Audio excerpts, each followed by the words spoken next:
Alrighty, ladies and gentlemen, we are back at it again with another video on gacha revenue. Except this time, there are going to be some avenues for us to start dispelling some misinformation regarding these charts, and of course, also highlighting the absolutely absurdly bad performance of one game in particular. And that game in particular that I'm going to be talking about, ladies and gentlemen, is none other than Arknights Endfield. Because this is what it's looking like on release. And naturally, right, you might be saying, Saint, these are just mobile projections, right? These are just mobile estimates. We all already know the whole shebang, right? We all know that Wuwa is showing numbers like 18 million over here, but it's clear the game was making over like 40 million a month, right? Because they have to have an annual revenue of 570 million USD to be considered for this award by Tencent. So, yeah, they're clearly not representing the full picture over here when it comes to these estimates, right? But one thing that we can talk about is that this is the debut set of numbers for this game. And when you historically look at the other debuts of other gacha titles, and you also know the amount of, well, clout the Arknights IP has in the amount of marketing done for this game, well, when you start putting some of the pieces together, right, you see ZZZ's launch over here at 96 on with the same sensor tower data. You see regular Arknights at 44 over here during Wuwa's release, with Wuwa being at like 25. You're probably beginning to see like a bit of a disconnect over here, right? A bit of a disconnect, especially when you consider how much these guys have spent on marketing. And this is where stuff's gonna get a bit crazy, because we've got data from the app Magic Store, which is another reputable source about things like, well, which apps are the most downloaded, which apps are the highest grossing, and which apps are the most advertised. And it tells us quite a bit of a different tale. So let's go ahead, let's get this all going, and let's of course start off with where it makes sense the most, taking a bit of a look at the most recent results. So with these recent results over here, going ahead, getting right on into them, we're going to be seeing that gacha spending as a whole seems like it's going down overall in the space. And I think that this is a general phenomenon that we're going to be seeing a lot more and more of, simply due to the fact that I don't think that many people have that much money right now. But even with that in mind, I think the most recent release over here for Genshin Impact was like Columbina, right? So I don't think it's actually that confusing to see it as one of the higher revenue games, simply from the perspective of the Archon of Nod Cry just got released in the fucking game. So I think that's the viewpoint a lot of people have regarding that. Not too surprising over there. The rest of the games over here are basically going to be games that are like exclusively mobile. And so the reasoning that we always use for Sensor Tower, right, when we talk about Wuwa, ZZZ, Enfield, and even like Genshin and other games, is that it doesn't represent the full picture. For these games, it does, because mobile's the only way to play them. So estimates of their mobile numbers is kind of like, it's estimates of all their numbers because mobile's their only platform. So that's kind of like what it is for these three over here. Kind of, you know, typical. We always see these guys up here all the time. And then this is where we start seeing some more familiar games. Here we have Enfield. Then we have Zenless Zone Zero. Then we have Wuthering Waves. Then regular Arknights. Where's Honkai Star Rail?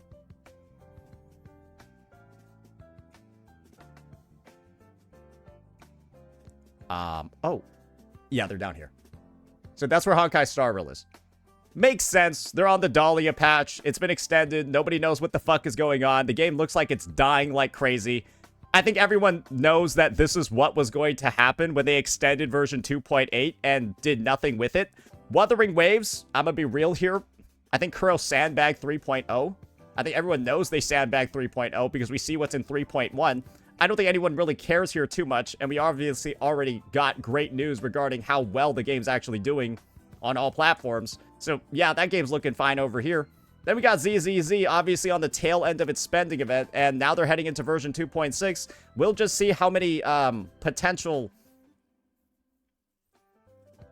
freaks will be supporting the Angel of Delusions patch. That's a bit of a summary of what's going on over here. And so Arknights Endfield, out of all the gacha games, actually looks like it's one of the highest performers. That's the image and that's the story that we're seeing right now. It also just released. However, these numbers, in my opinion, are some of the worst things we've ever seen from a new game before.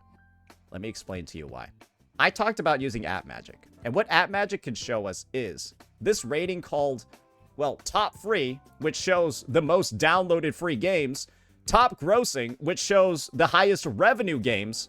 You can see games like Genshin Impact on here, and of course, Honor of Kings by Tencent is also super popular. This game is actually going to be super popular when it hits the West, just so you guys know. It's like you can, it is one of like the sort of like crazy things going on in China. And then you have top featured. And what top featured is, ladies and gentlemen, let me just zoom in a little bit so you all can kind of like see, right?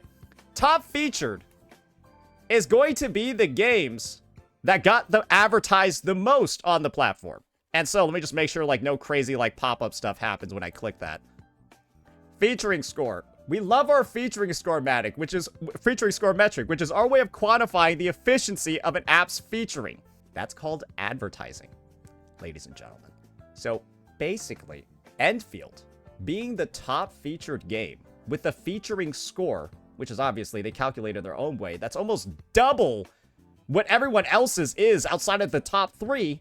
They advertise the most out of every single other game, like in existence, according to App Magic's data. But you want to know where they are in terms of number of downloads?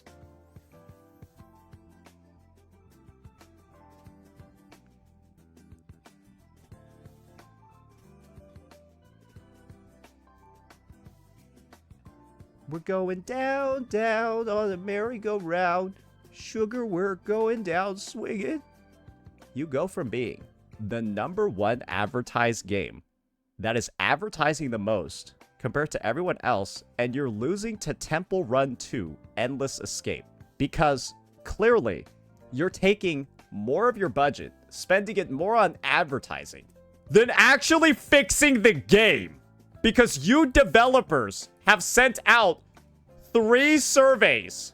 3 fucking surveys and have made an update to the game. And you fix nothing. You literally ask your players. You make them feel like their time has been fucking wasted with all these surveys where you ask all these questions, then proceed to make no meaningful changes. It feels like a Hoyoverse survey, except you sent the same one 3 times. So it's worse than Hoyoverse, because you sent it 3 fucking times and still did nothing. At least Hoyo only sent one of them. At least I'm only getting ignored once instead of ignored 3 fucking times. That's what they do when it comes to surveys and player feedback. Because, guys, we got to see what they actually fixed in their only update since the release of the game. And guess what, guys? They fixed literally nothing that people wanted. Literally nothing that people wanted. All the main adjustment was making it so that you could skip the tutorials. And guess who did that? Only new players to the game. Because everyone that had already been playing the past 7 days already did all the fucking tutorials. And the rest are just bug fixes that make the game look like it's in the middle of a goddamn closed beta. Or really, an open beta. The release feels like an open beta. And so is it that surprising at all that so little people are actually downloading? And, believe me when I say this, you ain't gonna find the fucking game here. Maybe you actually will. I don't know. I got no clue. Is it even gonna be here? Oh, okay, here we go. 39. So it's one of the least downloaded games ever from this rating. And then it's like 39 on here. Guys, when you are the top advertised game, and when literally these were the metrics of the title across its release, let me show you the Twitch tracker numbers. Let me show you how many people were sponsored. Let me tell you who was sponsored when it comes to this game. These guys decided to spend more money on the marketing, the efforts, all of that, than actually making the game good. You can see over here, you can see all like the crazy. This is not natural. That's not normal. That's mostly sponsors. And what you're gonna see is that this game, still to this day, is heavily driven by sponsors. Actually insane, the amount of sponsors that are still actively running for the game. You can just see them right here. Do I need to zoom in any further? Or do these spikes that look like the fucking Empire State Building, do they suffice? Do they suffice? The spikes for 1 hour that look like the Empire State Building. And guess who are types of CCs that got sponsored? XQC. They sponsored XQC. Imagine that guy trying to use the factory. Imagine XQC trying to interact with the factory system. Guess what? Guess who didn't do that? The marketing team for this game. Yeah. If you knew who XQC is, that's like the last streamer that should be interacting with the factory system. Like, he should be the last dude touching a factory. That's not even an insult. It's just a fact.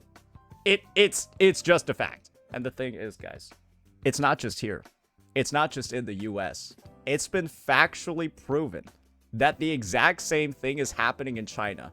And you know what else they're doing in China? They're botting the reviews. They're deleting the reviews. And of course, we have proof that they're actively botting the reviews as well.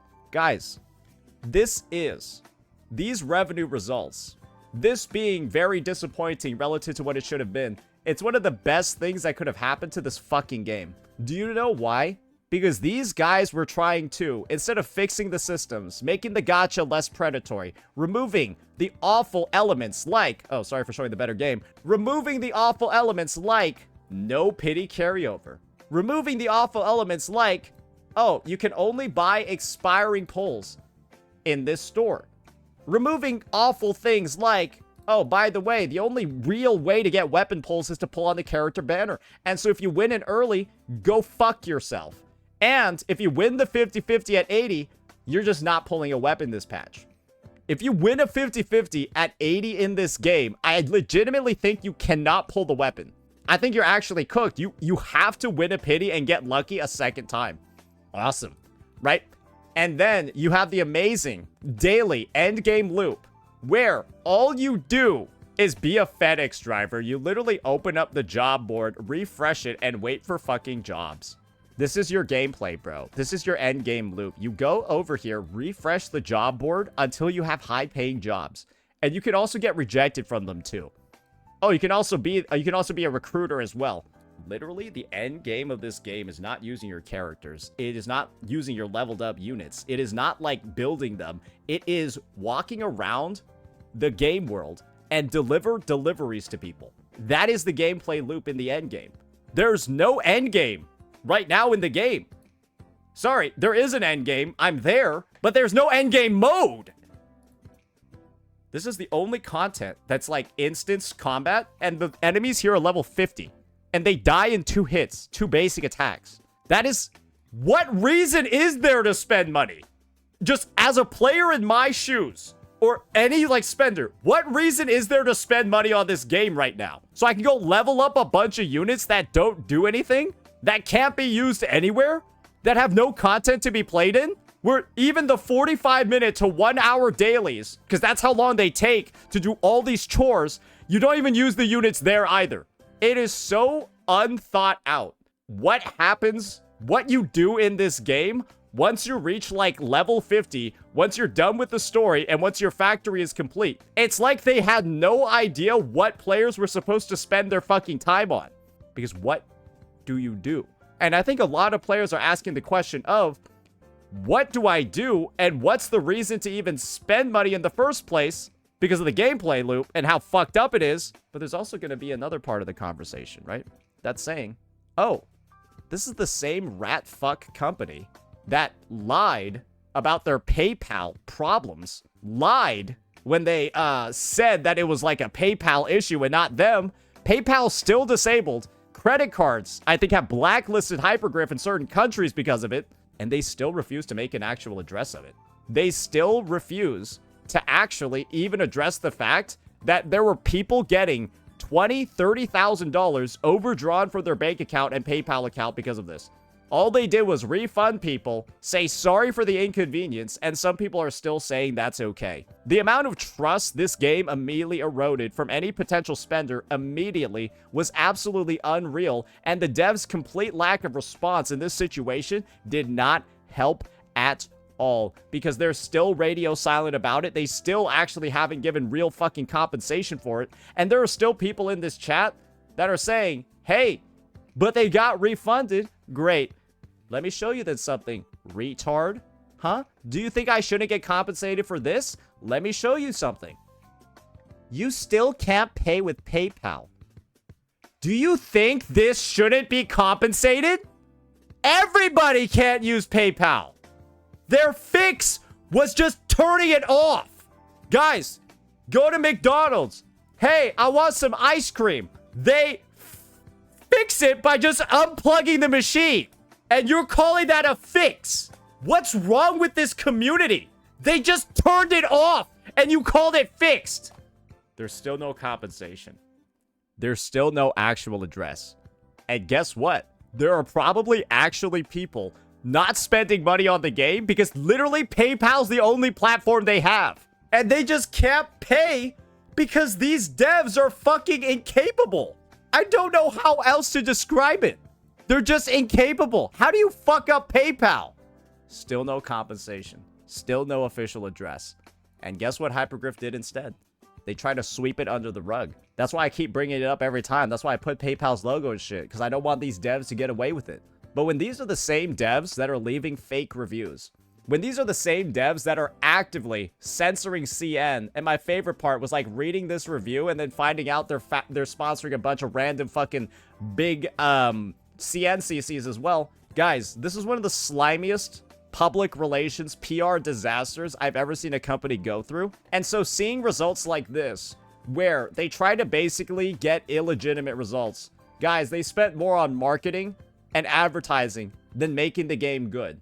I think it's so well deserved that it is for a release game from an established IP. This is the important part. From an established IP like Arknights, guys.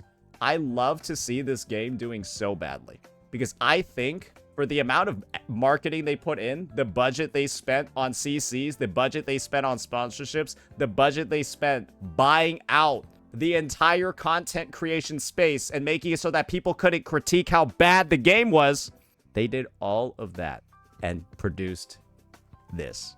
Isn't this kind of deserved? I think it's one of the most deserved things I've seen. And you want to know why I'm personally celebrating disappointing results like this, knowing how much these guys have spent on advertising and marketing? This might just be what lights a fire under Hypergriff's ass and actually makes them focus more on the gameplay in the game than trying to monetize it. Because it's clear you get nickel and dimes getting the pulls, but then legitimately, there's no content in the game where you can use your characters after a certain point. So literally, the only time somebody would spend is from like levels like 20 to 50. And after that, you ask why you're even playing the fucking game anymore. You're literally asking, what is the point? It's not a, oh, game first, gacha second, because the gacha doesn't feel necessary. No, it's like game first, gacha second, and there's no game. So I guess the gacha doesn't matter because there's no fucking game. And I know that as I'm talking about these revenue numbers, I'm talking about the overall failure of Endfield 1.0, you might be thinking it's a little bit too much hate. But all of my hate and all of my commentary, it's all directed at one part of Hypergriff's team in particular. It's about both the game design team as well as the monetization and the publishing team. Because it's clear that there's been a lot of effort put into this game, right? Look at the visual fidelity, like just look at like this part over here. This is nuts, right? You obviously, this is just like inside the ship. The visual design team, you know, like the art team, all of that, the world design. They put a lot of work into this game. There's been a lot of sacrifices made to make this product look as good as it is. But unfortunately, it was all thrown away because people had an ego when they were developing this thing. They decided they didn't want to listen to feedback in the beta. They decided that people were getting too many resources, and so they nerfed everything for the beta to release. They decided they were going to not put an endgame in on release just because they did the same thing in regular Arknights. When regular Arknights was released 6 years ago, they're literally using dated, aged business practices from 6 years ago, like not launching with the fucking endgame, even though, and get ready for this, guys, this is the fucking funniest part, they had that shit in the most recent closed beta. They already have this shit in the game. It's already pure. Except maybe they're thinking of a better name than Survive the Gas Agony. Because, yeah, you gotta survive gas that's flowing into a room and deals damage over time to you. Maybe this is why it's delayed. Because I don't think I need to describe to you how the optics here are insane. Like, I don't think I need to describe to you how insane this is. but it's all there. They have the baseline. They got the stuff, right? They already have like the end game design. Like we got photos of this one too from the beta. Like, guys, it's all there. They're just not putting it in the game. Why? I don't fucking know. Why? Like, their ego is just too big. They think they know better. They think that they're geniuses. That's why they're sending out 3 fucking surveys in a week. That's why the game has the most advertising, but the lowest results for that advertising the space has ever seen. And that's why, right? They're going ahead and they're deleting reviews. They're doing all the shady shit that only shady developers do instead of actually fixing the game. And those are the people that did that, the people in charge of that, the people at Griftline, Hypergrift that allowed those things to happen. Those are the people I'm pissed at. And if you're a player of this game and you want to keep playing this game and you want this game to be good, you should see the results of their labor and their efforts, and you should be pissed at them too. Because this is not a game anymore. This is just boring. I just sit here every day just like doing this shit. Like, oh great, I have so many fucking goods. I auto buy out the look at my stockpile. It's absurd at this point. Look at my stockpile of goods. I have just sold out everybody. Dude, it's just a chore at this point. What are we doing here? I don't use my... Am I pulling for this? Is this why I'm pulling units? Maybe. Maybe. Hey. What the fuck, man? Are you serious? Dude, they need to fix this game. And the great news is, players should be approaching the exact point in their playthrough that I am within the next week. And if you disagree with my takes now, and you disagree with the previous videos I made about how bad this endgame is, you will start agreeing with them.